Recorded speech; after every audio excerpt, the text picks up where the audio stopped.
Alex Newman, thanks for being on Crossroads. Great to be here. Thank you, Josh. Well, Alex, you and I have been talking about the problems with the American education system and I guess global education system for a long time now. You did this series that you and I were discussing really early on. You published the whole series in EPOCH Times.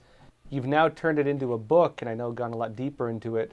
I want to hear from you. I mean, you know, when Americans, we look at the education system and we feel that maybe it's not as good as when we were kids, right? We think that maybe just the quality has gone down, or you have some woke maniacs who've gotten into some of these higher positions, but you're explaining that it goes deeper than this. And so where should we start in terms of understanding the degradation of the education system? Excellent question, Josh. And I think you really have to start at the beginning. There's a really a powerful myth that just refuses to die. And every generation talks about this. Something has gone wrong. The schools aren't what they used to be when I was a child, and they're getting more and more woke. They're getting less and less focused on academics, and all of that is true, right? It gets worse with every passing generation. But if you go back to the beginning, you understand the mindset, the beliefs, and the goals of the people who actually created this system. All of it makes perfect sense. And so what I tell people is, look, the system is not broken. You just have to understand what was the purpose of the system. And thankfully, Josh, this isn't something we have to speculate about. The people who dreamed up this system, the architects of this system, the people who put it all into place were relatively open about their views. John Dewey, who's almost universally considered the founding father of America's public education system, this is a guy who was an aficionado of the Soviet Union. And we have the public record of this. He wrote articles about how wonderful he thought the Soviet system was. You go back a little further, you have a Horace Mann, who actually really was, I would say, the pioneer in terms of getting the government really involved in education in America. He took his cues from Prussia, which, again, was a dictatorship. They created the first ever education system of the state, by the state, and for the state. You go back a little earlier than that, the guy who first proposed the idea that the government ought to educate children, this was in the early 1800s. His name was Robert Owen, very obscure today, but he was very prominent at the time. And this is a guy who was a full-blown communist. Now, it was before Karl Marx, so this wasn't a huge movement, but he believed that we should dismantle the family. He wanted to get the children away from their parents so they could be educated to be good, collectivists. He wanted to get rid of private property. And to his credit, he believed so fervently in these ideas, he actually set up a commune to prove how great it would be. Totally failed. And when it failed, he didn't say, wow, maybe communism doesn't work. He said, I know the problem. It's because the government didn't educate these children to be what would later be called, the new Soviet man, right? A collectivist who does everything for the good of the people, so-called. So that's the background in a nutshell there that people need to know. Well, and it's important talking about, Owen, because actually one of the competing systems of global communism, you had Karl Marx, but then he had the Onites. And the Onites, they're not really that well known, but they're actually a huge part of our history.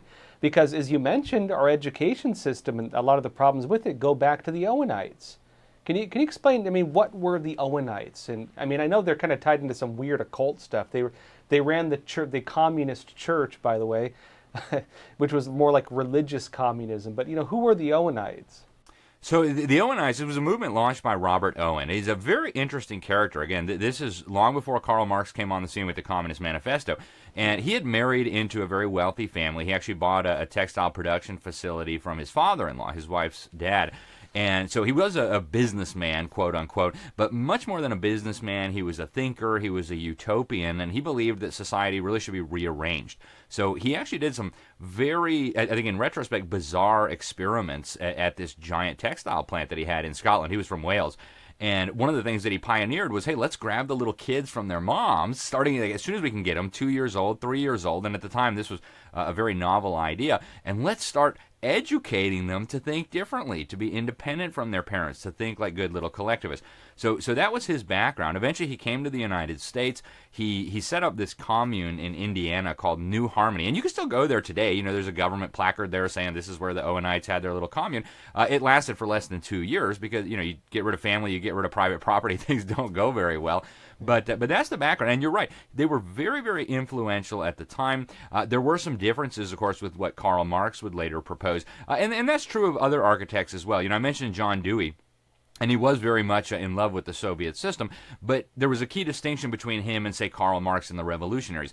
John Dewey, very much like Robert Owen, believed that the path to reforming society and creating this collectivist utopia was not violent and armed revolution, as Marx proposed, right? The working class rising up and basically killing or forcing the bourgeoisie to do their will. They believed that a gradual approach would be good. And so from the Onites, you get a lot of kind of splinter movements. These ideas were incredibly influential. He ended up setting up what a whistleblower later described as a secret society. This whistleblower was named Orestes Brownson, and I mention him in the series and in the book. He became a Catholic, and he kind of felt bad about these things he had been involved in, so he tried to expose what they were doing. And he said they had this crazy idea. They were going to shift public opinion so that Americans would support handing their children to government for education. They were going to get men elected to the legislature who would support this idea. And according to Orestes Brownson, they had like secret operatives all over the country that were working on this project. And he said the ultimate objective, this is a direct quote from Orestes Brownson, the whistleblower, the ultimate objective, he said, was to get rid of Christianity. They believed Christianity was the big obstacle in the path of utopia. And that was actually Robert Owen's takeaway from his failed commune. And so they set to work. And, they didn't see success right away. Early 1800s, Americans didn't think you needed the government to educate children. You had parents, you had aunts, uncles, older siblings, and the church if you needed it. So radical transformation. And again, he's been wiped out of history along with a lot of these other characters, but his ideas were incredibly influential at the time. And unfortunately, they still haunt the world today. Yeah, well, and that brings up, I think, an important point. I've actually seen now, in terms of like even some mainstream discussions, they're now talking about the Prussian model, because the Prussian model is what established a lot of the modern system of education. And people are noting it's actually not designed to create intelligent people. It's designed to create good factory workers, people who follow orders, people who can, deal with the clock, the lunch bell ringing at noon, and the schedules you have working in a factory. The purpose is to train you on how to be a factory worker. And I understand that they work hand in hand with the Onites, and they're part of this whole kind of this legacy that was like, generation by generation leading to what we have now. What were the systems that were taught? Because I know you've looked into as well the actual things that were taught to children that actually had other agendas behind them. What were they taught, and what were the agendas, the real agendas behind the education system? Yeah, you just hit on something so important, Josh, that I would guess not 1 in a million Americans know this story. So Robert Owen, as he was doing this commune, as he was kind of formulating his ideas, he wrote a series of essays. One of the most significant ones was essays on the formation of human character. And what he argues in these essays is that government should educate children. He actually says the best government will be the one that does the best job setting up a system of national education, educating children. Now, these ideas really did not catch on in America at the time. I mean, people thought this guy was totally nuts. His commune was a freak show. Normal people were not really interested in this. But Robert Owen says some interesting things in his autobiography. He talks about how these essays that he wrote on education ended up being taken back to Prussia by the Prussian ambassador. And according to Robert Owen, this is the best record that we have, unfortunately, that I've been able to find. I'm still looking for more. But Robert Owen says that the Prussian dictator, in his words, so much approved of these ideas that he ordered his interior minister to set up a system of national education or indoctrination in Prussia. Now, the Prussian system is actually the first government education system that I can find anywhere, with the possible exception of fascist Sparta, which is not something obviously that sensible people would want to emulate. So the Prussian dictator, he's still smarting from the war with Napoleon, and he's thinking, how can I get better soldiers, people who will do what they're told, people who aren't going to be thinking on their own and things like this. And so that's the genesis of this. He takes Robert Owen's ideas, implements them in Prussia. The system takes root in Prussia. It operates for a couple of decades. And then along comes Horace Mann. Now, Horace Mann just fell in love with this Prussian system. Even before he had gone there to study it, he just loved this idea. They were very secular-minded. They had very different beliefs about human nature than your average American would have at that time. They believed that people were innately good, and that if they just got a good education and you had the right social programs, everything would work out well. Horace Mann ended up saying that 90% of the crimes would disappear if we could just have the government educate kids. So he ended up going to Prussia. He studied this system. I think the best way to explain the Prussian system is of the state, by the state, and for the state, right? This wasn't for the benefit of these children. This wasn't for the benefit of their families. This was for the benefit of the dictatorship. They wanted better soldiers, better workers. And the same philosophy, Josh, this is what's so interesting, and I think a lot of people find this hard to fathom. This same philosophy is actually carried through all the way to John Dewey. Now, John Dewey, again, almost universally recognized as the architect of the system that we have today. Obviously, it's been modified over the generations. But he worked with the Rockefellers. Right? The Rockefellers were the biggest so-called capitalists of their time. John D. Rockefeller, of course, is very, very well known as the robber baron, cutthroat competition, all the rest of it. And so the Rockefellers, early on, they're getting a lot of bad publicity. They're making all this money. They don't know what to do. So they set up a number of philanthropies. One of them was called the General Education Board. And they gave John Dewey over $3 million, which at the time was an unfathomable amount of money, to set up this experimental school at the University of Chicago that John Dewey would run. Now, this doesn't make sense on the surface. You've got a communist who's openly telling us he wants a communist society. Again, not a revolutionary like Marx, but he believed that if we could indoctrinate the children and move society along gradually, it would work very well. His model was actually by Edward Bellamy, another very, very famous socialist who's been forgotten from history, but who was very influential at the time. He wrote this book called Looking Backward about a communist America in the year 2000. Again, no private property, no family, everybody just gets along, right? And so you have super capitalists teaming up with actual communists to set up this experimental school system at the University of Chicago. And what's really interesting is Rockefeller actually sent some of his children there. And we have a lot of records about what happened. These children ended up not being able to read, not being able to do math properly, and not being able to tell right from wrong. And so John Dewey and the Rockefellers think, yeah, this is perfect. Let's do this nationwide. So he moves over to Columbia, and you have this very bizarre alliance, again, between super wealthy capitalists and communists who want to reform society. The communists wanted dumbed-down people who would accept this new society. The capitalists wanted, as you pointed out, worker drones who aren't going to ask too many questions, who will just do what they're told. And so they had this very bizarre alignment of their interests, and that's reflected even to this day in the school system. Yeah, well, and I think we can see it. If you look at the literacy rates, and after the formation of the Department of Education, they've gone down. How is it that you create a Department of Education and literacy drops, right? It doesn't make sense. Why is it that they changed math under Barack Obama when he made the state-run education system, Common Core education? Why is it that kids don't seem to read the classics anymore?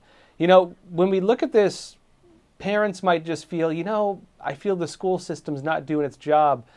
Maybe they need more money. And, of course, when you talk to a lot of people on the left, that's the solution. Throw more money at it. But what you're saying is that it's like this by design, which is a whole nother layer to this argument. Why would they want illiteracy? Why would they want poor math skills? Why would they not want kids to think independently? Like, what do their writings and doctrines say about that part of it? Well, I think the simple answer, Josh, is dumbed down, illiterate people are easier to control and manipulate. It just boils down to that. And again, there's so much primary source evidence here that I break down, that I quote directly. People can read these documents for themselves. One of the John Dewey documents that I cite frequently because it is so revealing about what this man believed. It's called The Primary Education Fetish, right? And fetish is misspelled by today's spelling standards, but The Primary Education Fetish. This was an essay published in 1898, before John Dewey was very well known.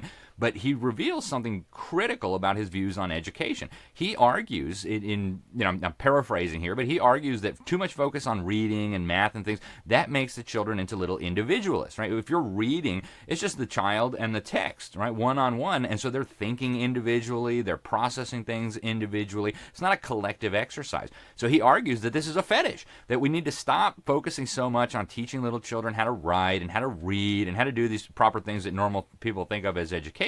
And then instead, the focus ought to be on turning them into collectivists, right? That they should think of themselves as part of the greater whole rather than unique individuals who are special. And so he argues in this thing, essentially, stop teaching them how to read when they're young, stop teaching them how to do math. But he says in there, and this is so revealing, it's almost smoking gun language as far as I'm concerned.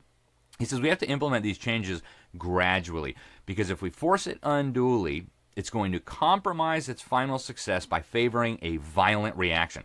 So he's essentially saying, look, if we try to do this too quick, if parents and teachers realize what we're doing, they're going to get violent, right? We're going to be tarred and feathered. So we got to do it nice and slow so people don't catch on to what's going on. And I think the Rockefellers and others, a lot of very wealthy industrialists came in and started supporting this stuff. The Carnegie dynasty, of course, the Vanderbilt, a whole bunch of these big American industrial families. I think they all had this in common. They didn't want a nation of poets and thinkers and philosophers and statesmen. They wanted people who would do their job at the factory, not ask too many questions, pay their taxes, and then die. That makes it easier for the communists, and it makes it easier for the people running the factories. So I think that was the agenda. And to your point, Josh, you can demonstrate objectively and empirically using multiple sources of data that we have available to us today, from back then, anecdotes, actual data, studies that were published, that literacy levels have fallen off a cliff. The more government got involved in education, the more illiteracy we have, to the point now where the federal government's own studies show that about 50% of Americans are in the bottom two categories. You basically can call them functionally illiterate. Half of this country. The U.S. Department of Education, every 2 years, they do what's called the National Assessment of Educational Progress. They do a representative sample of students from public schools. Their findings are incredible, and they release them publicly. This is not secret information. Less than 1/3 of the children that they're testing, Josh, are proficient in anything, in math, English, reading, civics, right? There's no other industry in the universe where when less than 1/3 of the customers got what they were paying for, could say, hey, give us more money, right? They'd be raided by a SWAT team and hauled off to jail for fraud in any other industry. And yet the public school says, give us more money and give us more time with your children and we'll fix it. It's ridiculous. It's absolutely ridiculous. So how was this actually, this whole system implemented into the modern, public school system? What was the link through which it was brought in? Well, it's been a very long process, right? So really the first true government school system that we had in the United States was what Horace Mann brought into Massachusetts in the mid-1800s. Now, this was very different than it is today, of course. They didn't demand your children for 9 or 10 months out of the year. You didn't stay there for 7 hours a day and then do 3 hours of homework a day, right? It began very gradual. After he finished his work in Massachusetts, he started traveling the country. He started telling other legislatures, hey, you need to adopt government education. It works really well in Massachusetts. So this was a process that went on for about 50 years, so that by the turn of the century, most of the states had already implemented compulsory education, government funding for school. Not all, but it was almost there. And that's when John Dewey comes on the scene, seizes control of this architecture through a variety of different means, and starts pumping out these ideas, these pedagogies, these books out of Columbia University to where they spread across the whole country. Little by little, it starts getting standardized. We start getting state involvement in education. Then we get really significant federal involvement in education starting in about the 1960s. It began actually with a couple of Supreme Court rulings in 62 and 63. Almost all states had prayer and Bible in schools. So early 60s, the Supreme Court got involved in what were traditionally considered to be local education issues. They said you can't have prayer, can't have schools you can't have Bibles in schools anymore. The dissenting justice in this case, Potter Stewart, was appalled. He actually wrote that under the guise of creating neutrality with respect to religion, what they actually did was implement and establish the religion of secularism, which John Dewey would have recognized as his religion. He described himself as a religious humanist and was one of the authors of the Humanist Manifesto, very much like communism with a slight religious veneer and worldview on top of it. And so that was the first big foray. Some years after that, the federal government started pumping funding in. First it was just to help low-income people and disabled. Then you get more and more of that. So you fast forward to the creation of the U.S. Department of Education under Jimmy Carter. From the Department of Education, you get more and more involvement. Back under the George H.W. administration, they hired this lady to start working on national standards and things like that. I mean, they couldn't say it openly, but that's what they were moving toward. And then it culminates with Barack Obama, with the Common Core. And to your point about dumbing down, it wasn't just Barack Obama. It was also Bill Gates. It was UNESCO. There were a lot of players participating. And they had 2 subject matter experts on the Common Core Validation Committee. These were handpicked experts who were supposed to just rubber stamp the standards and approve them. The English expert, Dr. Sandra Stotsky, very nice lady. I mean, she's okay with national standards. I disagree with her on that. But she said, I'm not going to sign off on this. This is terrible. This isn't proper education. The kids are going to lose their critical thinking skills. Instead of reading the classics, they're reading like EPA regulations on roof insulation and Barack Obama's executive orders. That makes no sense. The math expert, Dr. James Milgram of Stanford, said, I'm not signing off on this. Some of it is based on incorrect math, right? This is crazy. So the only two subject matter experts refused to sign off because it was so bad. And so now you've got the federal government and increasingly UNESCO and the United Nations telling state governments and local governments what they must do. And we really do have now, I mean, people think if they switch their local school board, things are going to change. We do have now a national system of education, which is exactly what the communists, actually the Communist Party USA has been calling for in this country for about a century. Yeah. Well, and you mentioned, of course, the most common suspects, I guess, the United Nations, Bill Gates, Barack Obama, and of course, working, it seems, in tandem to implement this new agenda for education. Now, I know a lot of people would say, well, I'm sure they have good intent. I'm sure it's good, but we can look at the fruits of it, as you're pointing out, and the fruits of it, illiterate children who can't do math, the loss of independent thinking, the pushing of political activism rather than legitimate education, and people start saying, well, is that by design? You're saying historically it's by design, but to say that the people these days understand maybe the history or the real purpose, it's a jump for some people. How would you explain that to people? Yeah, good question, Josh. And I would say, you might say these people had good intentions. I mean, Robert Owen probably didn't think of himself as an evildoer, right? Neither did John Dewey or Horace Mann. These people, based on their worldview, believed that government education of children and sidelining parents and sidelining the church would be superior to what existed prior to that. And I believe these men probably genuinely believed that. Now, I strongly disagree with the idea that the ends justify the means. If they believed that this would be better, they should have just been very upfront and said, look, we think your children are going to be better off if we teach them to be humanists, if we don't teach them how to read properly. They should have been honest about what they were doing with all the people. But, that old cliche, it is a cliche, but it's also very true. It's why so many people say it. The road to hell is paved with good intentions. So, yeah, these guys may have thought they were acting in the interests of mankind, that they were going to create a better society. But clearly, as you just pointed out, we can look at the fruit of this, right? What do we see right now in our schools? We see children that don't know what bathroom they should be going into. We see school shootings. We see suicide is now a leading cause of death among children. These things were unheard of, Josh. Even 60 or 70 years ago, the idea that kids would kill themselves, kill each other, get addicted to drugs, chop off their private parts. I mean, this stuff would have been totally inconceivable even just a couple of generations ago, and yet here we are. This is the fruit. And if you look at the broader society, what is happening? These are children now who've been turned into functionally revolutionaries who are ready to burn down this country, open up the borders, and basically sell out their heritage, their birthright, the liberties and the legacy that their forefathers left them. Frankly, I don't think anybody can look at the fruit that this system is producing and say, we should have more of that. And the polling data shows that. Liberals, conservatives, Democrats, Republicans, everybody now has an understanding that something has gone quite wrong. The question then is just, was it on purpose or was it an accident, and how do we fix it? And so I'm glad that the debate is now shifting in that direction, but we still need to raise the level of understanding a whole nother notch if we're going to make real progress. What do you think the raising of understanding needs to be? I mean, you've probably researched this more than anybody I know, and I'd assume you probably see a lot of things that very few people have seen, and I'd imagine you've done a lot of thinking about it. What do you think people really need to know for this to be fixed or start that process? Well, I think there's a couple things that are critical to understand. And the first is that a lot of this is deliberate, right? The reason that the schools are doing what they're doing is not a quirk. It's not an accident. It's not that, commies or woke people seized control over the last generation. These are problems that have been there for a century at least, if not longer. And so understanding the historical context of this, I believe, is critical. When you say the system is broken, it implies that, if we could go back to something, it would fix it. And that, I believe, is a fundamental misunderstanding. Another thing that I think needs to be understood, we really need to start, I believe, Josh, with some fundamental questions, because we've now gotten so used to this system. It has been the status quo for at least 4 or 5 generations. I mean, after World War I, basically the majority of American children were in a government school of some sort. So that's, we're talking about 100 years here, and it has become so ingrained that this is normal. So I think we need to ask some really, really basic and fundamental questions, like, what is the purpose of education? Right? If you ask the Common Core people, they say, what's college and career readiness? Well, those are nice products of education, but is that really the purpose of education?